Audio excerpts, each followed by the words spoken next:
केन्द्रीय बस पार्क भनेर हाकिम चोकको त्यो बस पार्क यति राम्रो छ, त्यसलाई व्यवस्थित गरेको छ, स्तर उन्नति गरिएको छ, लगानी ठुलो छ सरकारको, र पनि त्यहाँनिर बसहरू पार्किङ त्यहाँ नहुने, यता तलपट्टि Narayangarh bus park, Pokhara bus park भनेर चिनिन्छ।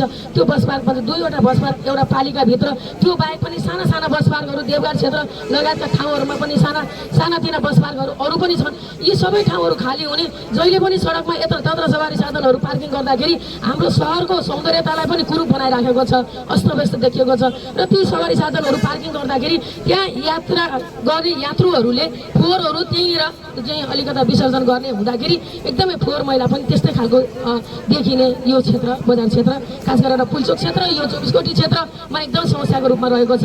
सम्पूर्णलाई पनि एकदमै यहाँहरूले जहिले पनि महानगरपालिका आएर झाडु लाउनु पर्ने, फोहोर टिप्नु पर्ने, अथवा हामी सङ्घ संस्थाहरूले गर्नुपर्ने, वही ग्रुपले गर्नुपर्ने, यहाँ फोहोर जसले उत्पादन गर्छ ऊ कहिले सचेत नहुने यो परिपाटी छ। यसमा चाहिँ हामी सबै गम्भीर बन्न जरुरी छ।